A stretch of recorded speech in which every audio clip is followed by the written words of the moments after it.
Good evening. Good afternoon, whatever we're calling this now. It's dark. Yeah. Yeah, is everyone enjoying the new? This is our first episode in the back to Pacific Standard Time. That's true. And we're celebrating a very, very, very special occasion today. The whole world is. It's National Happy Hour Day. You didn't know that, did you? No. I know. November 12th. Are you kidding? No, I'm not kidding. Because November 12th is National Happy Hour Day. So Is someone going to send us money for that? I guess it just means we all get to drink with no guilt, right? So what are we doing today?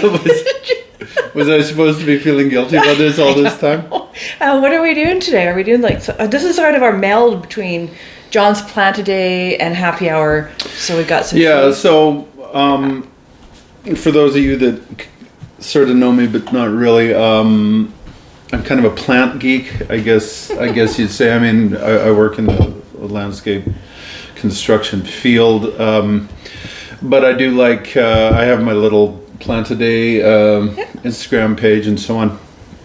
I do enjoy that.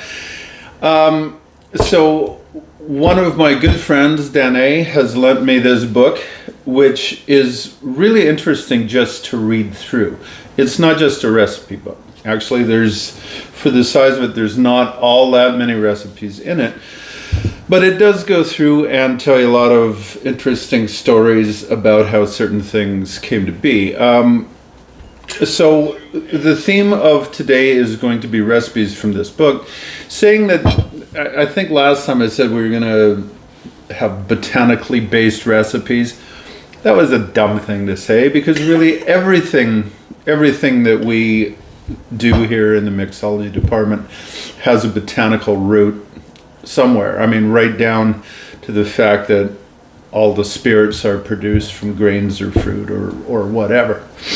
So, the three that we're going to do today are from this book, The Drunken Botanist by Amy Stewart. It actually spent some time in the New York Times bestseller list, apparently. Ah, cool. So, getting right into it here. So there's the first one we're going to do is almost one that we've done before. Back when we did the drinks that, how did we name it? Drinks that ought to taste bad, but maybe don't. Yeah, crap. It tastes yucky. Scary sounding drinks. We did, and actually they all turned out to be pretty nice. One of them was the pickleback, which I still actually enjoy. It sounds, sorry, Char, it sounds disgusting, but it's really not. Can't remember what the second one was. The third one, though, was a gin and milk. Yeah, that's just gross. And okay. Yeah, it sounds gross. It wasn't really. And this is going to be kind of a bit of a spin on that. So this one was invented by a guy in New Orleans in 1988 named Ramos. Okay. So this is the Ramos Gin Fizz. Oh, you're doing the last one first. Okay. Yeah, I'm doing the last one first. There's a special one coming up. You just wait. Yeah, maybe. Actually, the special one is going to need the special little container of stuff. It's trees. He's been brewing trees. Okay, where do you keep that? It's in the fridge, and that Great. Looks like the thing that looks like it ought to be in a medical lab. More on that later. So the deal with this thing is it's all about the fizz on this drink, apparently. Hence the name Gin Fizz. So we're gonna start by mixing. Oh, and I need an egg too. Oh my God. Would you mind grabbing me that? Not stuff? a problem. I'll be right back. I knew I was forgetting something. There's a lot of prep involved in this. Right. But okay, so a fair number of ingredients go into this. We're using, in keeping with the whole botanical theme, we're using nothing but gin in these cocktails, with the exception of we're going to use some elderflower liqueur, also a botanical infusion. On the second one or third one, I don't know. It depends what order I do them in. With this one though, we're going to use, we've got 3 drinks with gin, like I said. So we're going to use 3 different gins here. We're using the Empress 1908, which is this pretty purple color, and you'll see why in a minute. I want a real dry neutral one, so we're using the Tanqueray. And for the last one, I'm going to use the Goldstream Gin. I don't know if you guys caught that. We had a visit at the Goldstream Distilleries, and they were really super nice people. Oh, they're awesome. And make really delicious. Did we show them the bar? The unlabeled bottle? No, because we just got it. Yeah. So they gave us an unlabeled. Check this out. This is so cool. Sorry, I'm going off on a tangent here. They're calling this Roulemon. Roulemon? I don't know. Rhubarb, Rula Gin. Sorry, Rula Gin. It's a liqueur made from rhubarb, lemon, and ginger, and oh my god, it's delicious. It's so good. It's very yummy. I'm gonna try and make a Christmas drink out of it, but I want to make it worthy of it, so I'll work on it. So anyway, back to the drinks. We're gonna start with.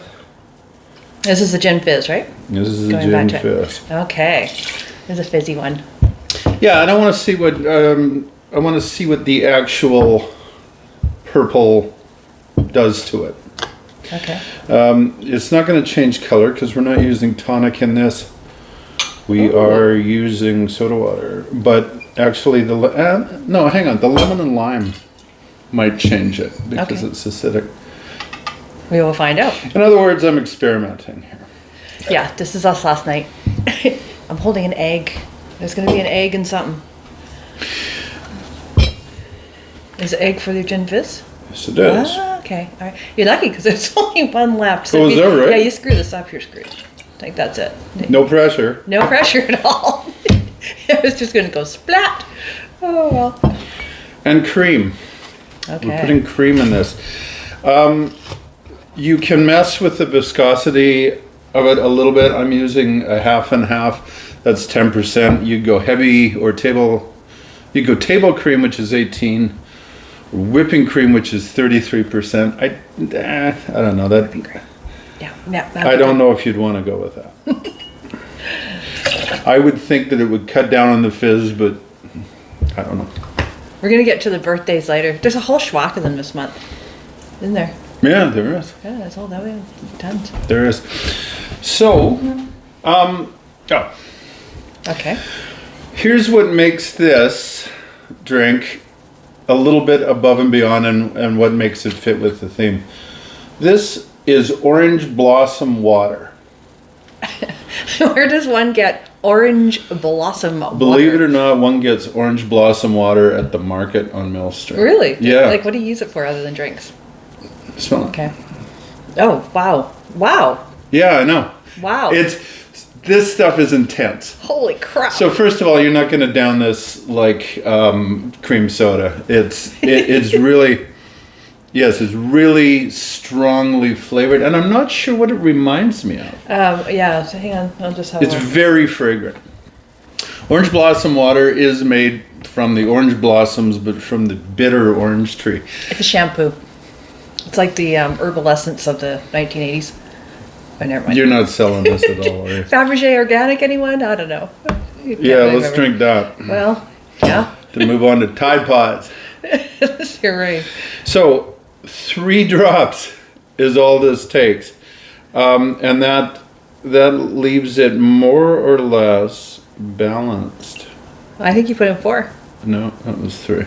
Oh, it's only 3. Not 4, only 3. Okay. 5 is right out. It's like, oh goodness sakes.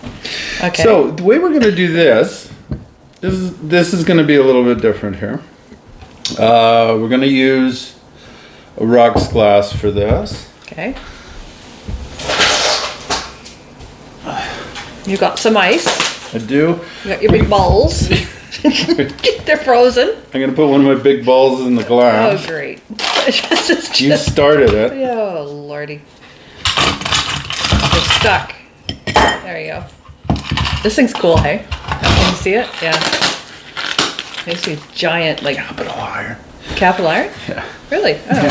Oh, I know. They sell all kinds of cool crap there. Okay. And then, so what I'm going to do is halfway through this ordeal, you're going to pour 2 ounces of soda water. I'm going to do something. I put your soda underneath. Oh, good. Okay. So, I'll do it now. It'll be fine. The way that this works... Doesn't trust me. The way that this works, not really, at the bar that it is originated from, is you have to shake this a long time to get the right amount of fizz. Wow. So you remember dry shaking? Dry shaking is shaking something without any ice in it. We're going to do that now. Oh, it doesn't have any sound. That's good. Yeah, well, don't get used to it. Oh, okay. Dry shaking for 30 seconds, it says. I'm not going to do all this because I don't want to take up the whole show, because when we put the ice in, you have to shake it for at least 2 minutes. Frozen It hands. says at least 2 minutes. It gets cold enough that it becomes a problem, and in the bar in New Orleans, apparently, they shake it, they hand it to other bartenders to shake, then they pass it around the room and everyone has a shake at it. Oh. Yeah. And nobody just downs it? Well, Yeah, and then whomever oh, will get a drink that is suitably frothed up. well. Oh, very nice. So is it going to froth if you don't do it for 2 minutes? I don't know. I did it, the trial run that we did, it was fairly nice. Yeah. And I did it for just 2 minutes. Okay. I'm not even going to try here like I said. Okay. It was really good. I tried it yesterday. So we'll see what this one's like. Very different drink. The gin disappears. I used the Goldstream on this one yesterday. I just want to see if it turns kind of pink. Okay. That wasn't 2 minutes. No. There's No, so many comments I can make it look that, but I'm just going to leave it alone. Yeah. No, like I said, pretend that was 2 minutes. Yeah. We want to double strain this. It's got a nice lavender color it's to it. pretty. Yeah, that's good. With the lavender? There's no lavender in it. No, it's the Empress Gin, right? It's the Empress Gin, yes.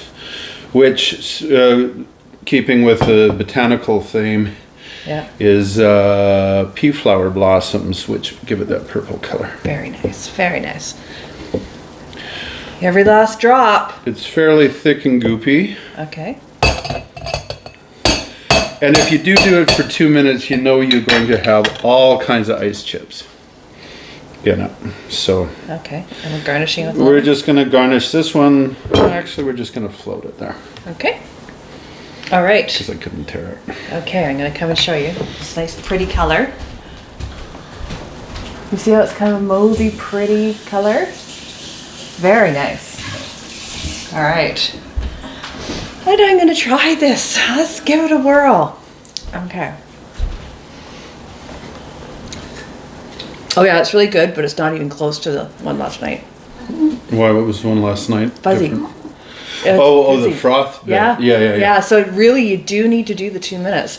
Cause Yeah, good way to torture your friends. Make them get some frostbite on their. You just pass it fingertips, around. Yeah, everybody does it, but it tastes delicious. But I think it was more, it was like frizzy and yummy. It's when done right, it's a very delicate drink. Deceptively so, because it does have an ounce and a half gin in it. Oh, that's good. I'll see if he agrees with me. I don't know. What do you think? Yeah, absolutely. Yeah. So you got to do the 2 minutes. Could you taste the orange blossom water in there? I don't have any idea what it tastes like, but sure. It comes through kind of as an aftertaste. You get this There's your kind of surge of tangy orange, and it is really cool. The reason I bought it on a whim, I saw it and I thought, oh, I've seen that in recipes, and then it's sat under the bar here until now, and I'm like, yeah, I got some of that. I bought some of that. Yeah. One. You're stealing that one? Oh no? Okay. All right. What are we doing next? Not necessarily. Okay. So I call that starting with dessert because I think that the 3 drinks here, we've got dessert, we've got an appetizer one, and I don't even know what to call the other one. The last one. When are you doing the trees? Last. Okay. All right. Okay, so that was 1888. We're going to go back in time. Malaria was a thing. A very serious global problem for a long time. In the 1750s, I think the Jesuits figured out that the powdered bark from a South American tree found in the Andes, the cinchona tree. Which one are we doing? The Mamani? The Mamani. Okay. Yeah. They figured out that this cured malaria, not just treated it, it cured it. Wow. So it was full steam ahead, gangway to just rape the South American forests of this tree.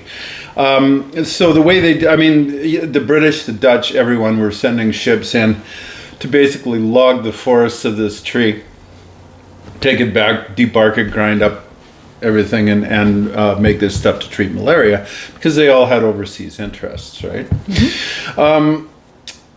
In 1860, a guy named Fletcher decided, well, that's too much trouble. I don't want to be a logger. So he ended up gathering the seeds to try and sell them back to his native Britain.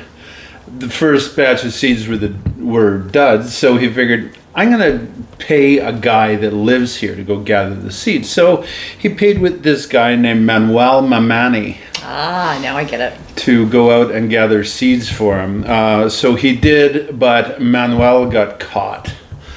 And by this time, the government, who was understandably pissed that their forests were getting defoliated because of this, threw him in the jail and proceeded to torture him to find out where the seeds were going. After a week, they finally cut him loose. They took his donkeys, they took everything he had, sent him on his way, but he died like a week later after that. So, oh, I know. Why is this called Mamani? Did he invent a drink? In his honor. Oh, okay. Sorry. Try and keep up. Did he come back? Where's the booze? You're still holding the egg. Yeah. Oh, you forgot. Shit. I'm sorry. Do you want to know why our drink wasn't frothy? Do you want to know? Because this here is the secret weapon that goes in the egg white. That's okay. Well, I'm not going to hold the egg anymore. Keep going. Mamani. I give up. I've just given up. That was the one. The quintessential ingredient was egg white. That's okay. We're fine. It doesn't matter. Okay. Okay, keep going. Okay, so so this is in honor of this guy that gave his life for this. As it ends up, the seeds that he did pass to Fletcher ended up going to the Dutch, who took them to Java, where they were already growing their own stuff. Not only did they grow the trees, they came up with a way of debarking them and still having them live. So it was that sort of started the quinine revolution, I guess you'd say, that ended up being able to effectively treat malaria. So we're going to make a drink that's going to treat malaria. Here we go. You couldn't have given me the egg anyhow, because it's the egg white and it wouldn't have been good right today. Oh, I see. Yeah. Okay. Yeah, so I did that on purpose. Yeah. They'll touch food poisoning over here, so yeah. For this, we're going to use the Goldstream gin. All right. This is a very nice, smooth gin. Yeah. As you may have caught if you watched our last thing. So this is the Mamani, and I lovingly call this a salad drink because it's kind of like you get a full salad. Keep going. It's true. That's right. A lot of stuff going on in here. So we're gonna throw with the gin. I can't believe I forgot the egg. Let it go. It's John. pissing me off. Let it go. It's pissing right? me off. Yeah, I couldn't have had it. That's fine. Okay, we got 2 chunks of cucumber. We've got 2 sprigs of cilantro. Now you can go cilantro or basil. Okay. some people don't like the taste of cilantro. Some people taste it more like a soapy. So if that's the case, go for basil. Jalapeno? We have cilantro. We have 2 rings of jalapeno, Yeah. about eighth of an inch thick rings. But they have had the membrane and the seed removed. We don't want to. Did you put them in there? Yeah. Oh, okay. We got more stuff in here. It's like a full-on salad.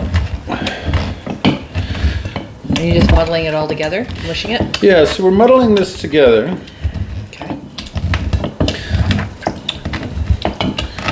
There's not an awful lot to the drink past that, Okay.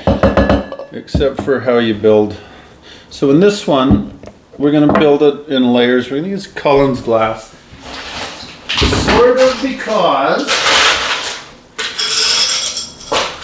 it gives you lots of display room. So we're gonna layer the old salad up.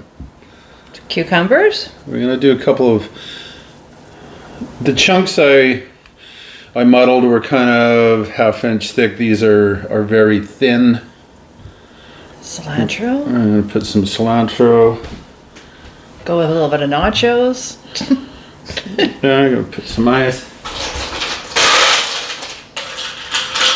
There's a little goodie bag in there. You can't see what's in there. Okay. Yeah, it's a very green kind of drink. You're gonna fill this right up to the top with the various bits of this and that. Mm-hmm. It's like a little snack afterwards. Yeah. It's like a yucca frats with vegetables. I think last week we did the fruit, right? All right. Now you're gonna shake, shake, shake. Yes. All right. Oops, wrong one. So yeah, we shake this with ice.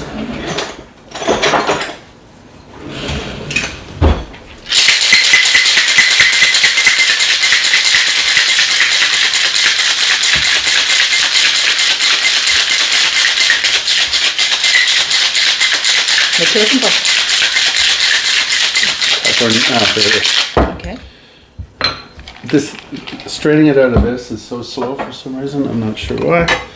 We're gonna double strain this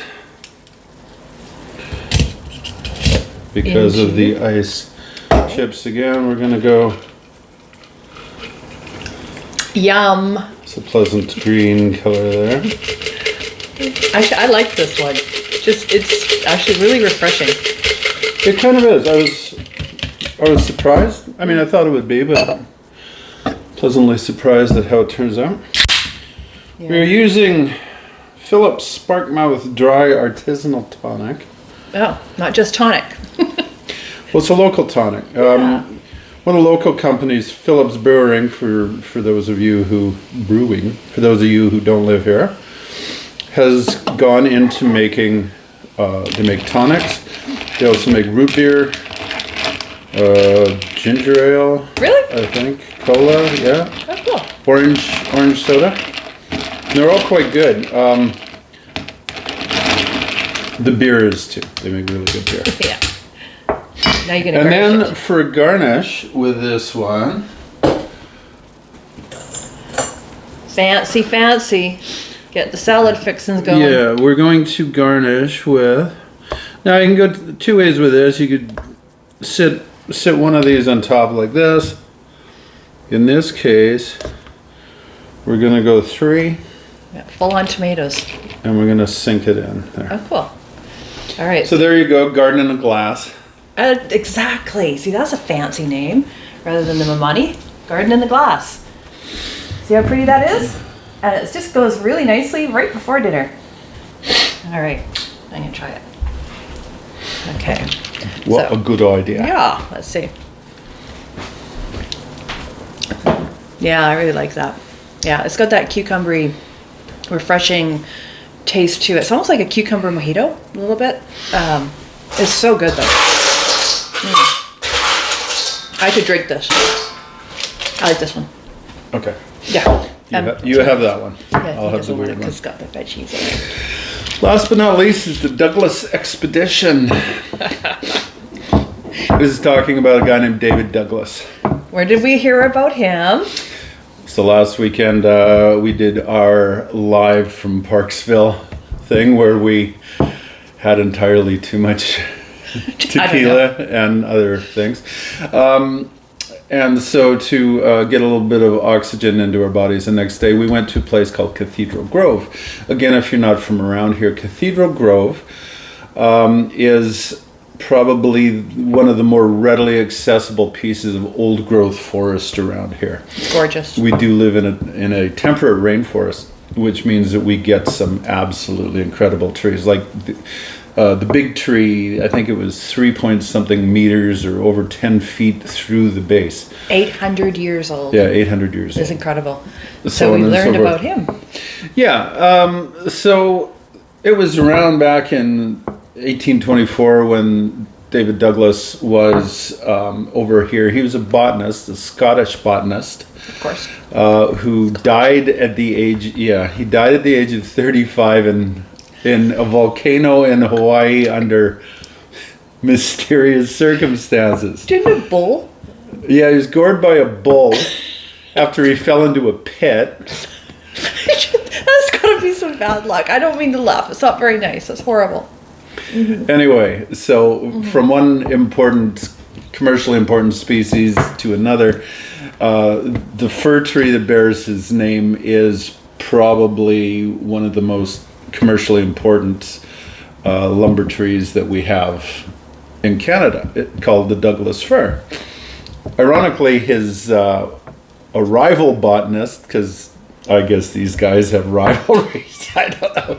What a party back then. Named Archibald Menzies. The botanical name, Pseudotsuga menzisii, that's the technical name for Douglas fir, is named after Menzies, but the common name is paying tribute to David Douglas.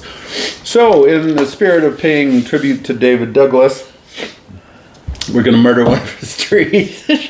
So we're not murdering it. We're drinking the tree.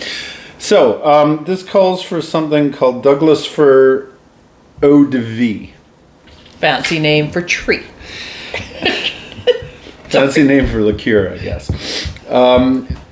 So it's fairly simple otherwise. So let's build it, and as I'm doing that, I will tell you how we did the other stuff. So to make the essence of Douglas fir, you go ahead and get the branch tips. Now, the right time to do this is in the spring when you get the new growth, and you can tell the new growth looks like it's lighter green.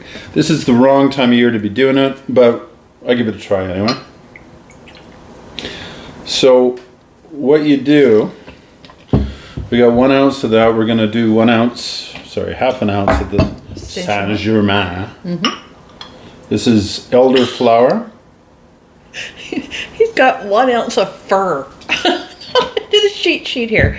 So I'm a little scared. You always say in the plant today, please don't eat your plants, right? Here we are. We're drinking them instead. Why not? Okay. Yeah, everyone's a critic. Is it safe to eat them? I don't know. I'm not dead yet. I tried one last. No, I didn't. I haven't tried this yet. Yeah, so we might drop dead on camera. So please call 911. And someone please erase my browser history. Yeah, whatever. All right. You want this stuff? Yeah. Okay. So this urine sample looking thing is what we're calling the Douglas Fir eau-de-vie. So to make this, it's a bit of a process. You take 7, well, they called for a big batch of it. I didn't make a big batch. So what I did is I took 7 branch tips and put that with a cup of vodka in a blender. And blended it, well, a little less than a cup. I think it was more like 3/4 of a cup. They called for a full 26 or 750 milliliters. So we just divided everything by 4. So it was about 3/4 of a cup of vodka, 7 of those branch tips, put them in a blender, spun it up for a while until it was very fine. Then I put it into this container, left it, they say to leave it for 12 hours. I left mine for longer just because I had to go to work. And then you take and you strain all the gunk, the Yum. the bits of needle out by pouring it through a coffee filter. To that you add, was it a half an ounce or Simple an syrup, ounce? yeah. Yeah. I've written it down. We'll put Yeah, it in. it's in the thing. I just can't remember what I used.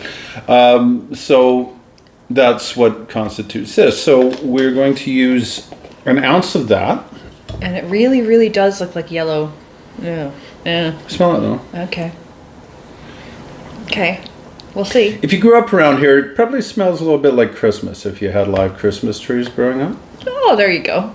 Why not? Let's drink in some Christmas. Most of the Christmas trees we ever got was Douglas Fir, at least while we were on the coast. Before that, they were spruce. And that's just about it for this one. We're gonna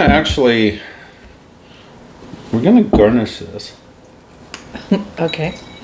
With a tree? We're gonna garnish it with a tree. Oh boy. Um, Do you shake it or anything? Oh, yeah, we're gonna. Okay.